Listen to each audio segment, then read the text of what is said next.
क्या आपको पता है कि इस दुनिया में पुरुष या स्त्री इन दोनों में से सबसे पापी कौन है? अगर नहीं पता तो मैं बताती हूँ, क्योंकि गौतम बुद्ध ने खुद बताया है कि इस संसार में सबसे ज्यादा पापी पुरुष है या स्त्री। इस कहानी को अंत तक सुनना। एक बार की बात है, एक घंघोर जंगल में एक तोता और मैना जो कि पति पत्नी थे, वो साथ में बहुत प्यार से रहते थे। लेकिन एक दिन उन दोनों में बहुत बहस हो गई और तोते ने कहा कि इस जग में स्त्री सबसे बड़ी पापी और विश्वासघाती है। जब ये बात मैना ने सुनी तो वो बोली, ऐसा बिल्कुल नहीं है, सबसे ज्यादा पुरुष पापी होते हैं। जब इन दोनों का विवाद बहुत ज्यादा बढ़ गया तो वो दोनों भगवान गौतम बुद्ध के पास गए और अपना प्रश्न पूछने लगे कि आप ही बताओ, पुरुष सबसे बड़े पापी हैं या स्त्री? लेकिन दोस्तों, आपको इस कहानी का मकसद जानने के लिए इस कहानी को एंड तक देखना पड़ेगा, तभी आपको पूरी बात समझ में आएगी और इस वीडियो का मतलब समझ के आप अपने जीवन को सुधार सकते हो। तो एंड तक जरूर बने रहिए और मेरे चैनल को प्लीज सब्सक्राइब करिए। तो गौतम बुद्ध तोते से पूछते हैं कि तुमको क्यों लगता है कि स्त्री बहुत बड़ी पापी है और धोखेबाज होती है पुरुष के अपेक्षा? तब तोता बोलता है, महात्मा जी, इस बात को मैं आपको एक कहानी से बताना चाहूंगा। तब गौतम बुद्ध कहते हैं, ठीक है, तुम जो अपनी कहानी सुनाना चाहते हो बताओ। तब तोते ने कहा, एक राज्य के राजा, उनके 4 बेटे थे। वो बहुत ही ज्यादा सुंदर और प्रभावशाली थे। उनकी पत्नियां भी बहुत ज्यादा सुंदर थी, लेकिन उनका जो सबसे बड़ा बेटा था, जिसका नाम चंद्रभोज था, वो अपने तीनों भाइयों में से सबसे ज्यादा सुंदर था और उसकी पत्नी भी बहुत ही ज्यादा सुंदर थी। चंद्रभोज की पत्नी अपनी सुंदरता के सामने किसी को भी कुछ नहीं समझती थी। एक बार चंद्रभोज को उसके पिताजी ने बुलाया और किसी बात पर बहुत ज्यादा गुस्सा हो गए और राज्य से निकलने का आदेश दिया। ये सुनकर चंद्रभोज अपने कमरे में दुखी होकर बैठ गया और अपनी गलती का अफसोस करने लगा कि इतनी देर में चंद्रभोज की पत्नी उससे उसके दुख का कारण पूछने लगी। तब चंद्रभोज अपनी पत्नी से बोलता है कि कभी भी अपनी मुझे सारी बातें तुमको नहीं बतानी चाहिए थी, तुम बहुत बेकार हो। ये बात सुनकर चंद्रभोज की पत्नी बेहोश हो गई। तब दासियों ने उसके ऊपर पानी छिड़का और जैसे वो होश में आई, तब चंद्रभोज से वो वापस गलती का कारण पूछने लगी और चंद्रभोज की पत्नी ने कारण पूछा तो उसने बताया कि मुझे इस राज्य को छोड़कर जाना है, जैसे महाराज ने आदेश दिया है, और मुझे कल सुबह इस राज्य को छोड़ना है। तुम इस राजमहल में रहो। तब चंद्रभोज की पत्नी बोलती है कि मैं आपके बिना नहीं रह पाऊंगी। तब चंद्रभोज ने बोला, बाहर बहुत सारी कठिनाइयां आएंगी, तुम यहीं राजमहल में रहो। तो उसकी पत्नी बोली, मुझे राजमहल का सुख नहीं चाहिए, बल्कि आपके साथ जाऊंगी तो आपकी सारी कठिनाइयां आधी हो जाएंगी।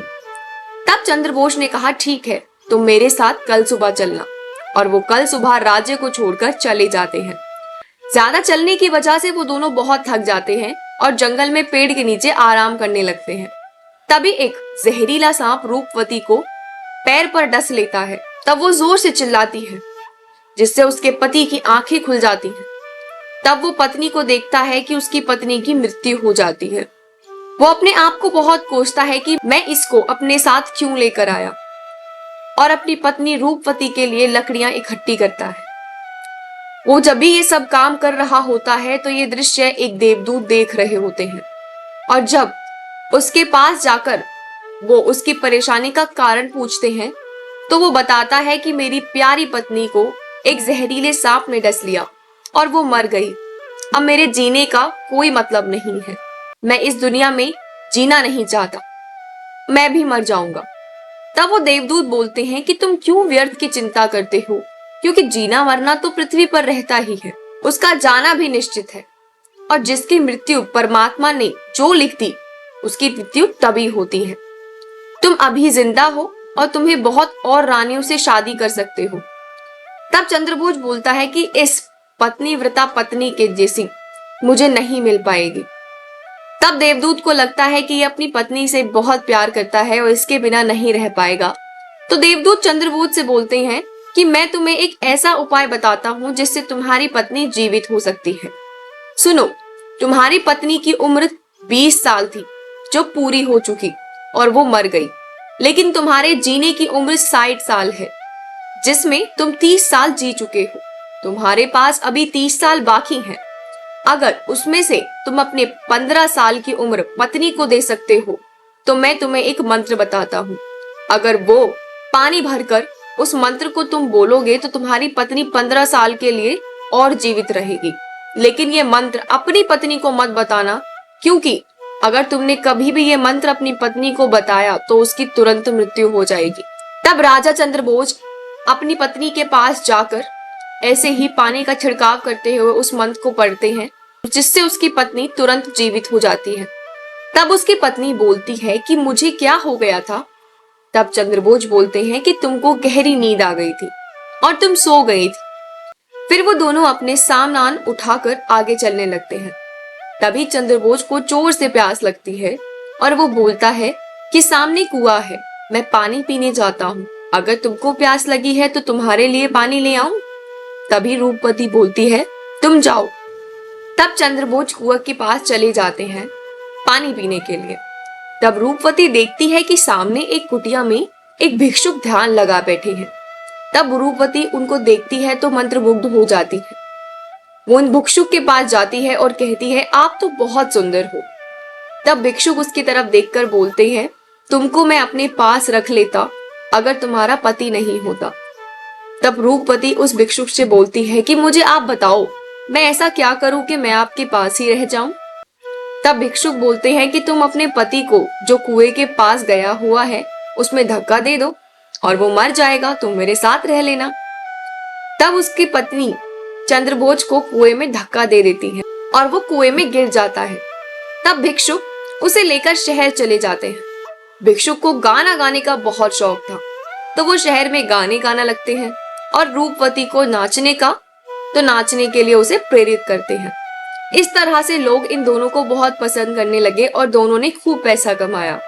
लेकिन चंद्रभोज, जो कि रूपवती ने धक्का दिया था और कुएं में गिर गए थे, वो रस्सी की मदद से बच गए और वो भी उसी शहर में पहुंच जाते हैं।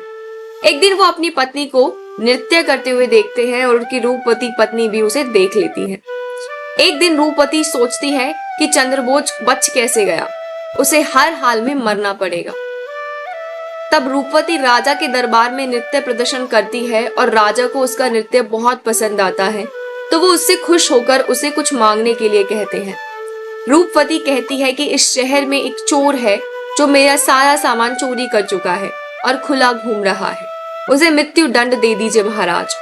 तब राजा बोलता है ऐसा ही होगा और वो अपने सैनिक को भेजकर उस चंद्रभोज को पकड़कर राजा के दरबार में ले आते हैं और राजा चंद्रभोज को मृत्यु दंड देता है। चंद्रभोज, जिसने कुछ गलत नहीं किया था, उससे एक सैनिक ने कहा कि मरने से पहले मरने वाले की हर इच्छा पूरी होती है। तब ये बात राजा तक पहुंची तो राजा चंद्रभोज को अपने दरबार में बोलते हैं और कहते हैं कि तुम क्या कहना चाहते हो।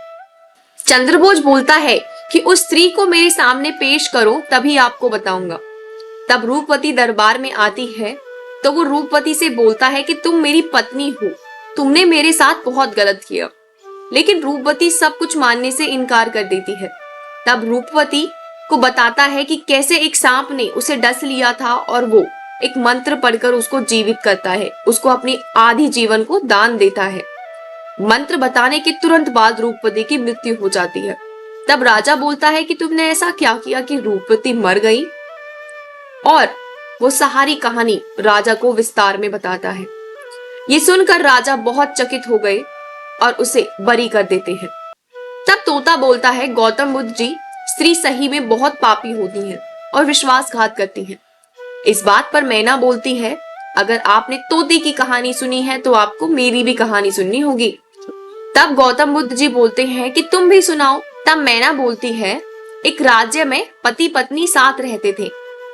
पत्नी बहुत सेवा करती थी अपने पति की, जिसका नाम रमेश था, जो कि बाहर व्यापार के लिए चला गया और वो गलत आदतों में पड़ गया। पराई स्त्रियों को देखता था, उनके साथ गलत संबंध बनाता था। तब ये बात उसकी पत्नी को पता चली तो वो सब सह नहीं पाई। वो ये सोचने लगी कि उसने जीवन भर अपने पति की सेवा में बिताया, हर पराये मर्द से दूरी बनाई, फिर भी उसके पति ने उसके साथ गलत किया, तो ये सदमा वो सह नहीं पाई और वो मर गई। तब मैना बोलती है कि आप ही बताओ, पुरुष ज्यादा पापी हैं या स्त्री। तब गौतम बुद्ध ने कहा, पुरुष या स्त्री दोनों में से कोई भी पापी नहीं है। ये सब पाप निर्भर करते हैं उनकी गंदी सोच पर। जिस दिन व्यक्ति अपनी सोच को सुधार लेगा वो पाप करना बंद कर देगा। चाहे स्त्री हो या पुरुष, जब भी तुम किसी गलत आदत में पड़ते हो तो अपने आप पाप तुमसे होने लगते हैं। तो पाप ना हो इसका यही कारण है कि आप अपनी सोच को बहुत अच्छा बनाइए। जिस दिन आप अपनी सोच को अच्छा बना लेंगे, आप स्त्री हो या पुरुष, इस बात से फर्क नहीं पड़ता, आपके सारे पाप धुल जाएंगे। आशा करती हूँ आपको ये वीडियो पसंद आई हो। जैसी भी लगी हो हमें कमेंट में लिखकर जरूर बताना। मिलते हैं अगली बार नई वीडियो के साथ। तब तक के लिए thank you so much and keep supporting my channel.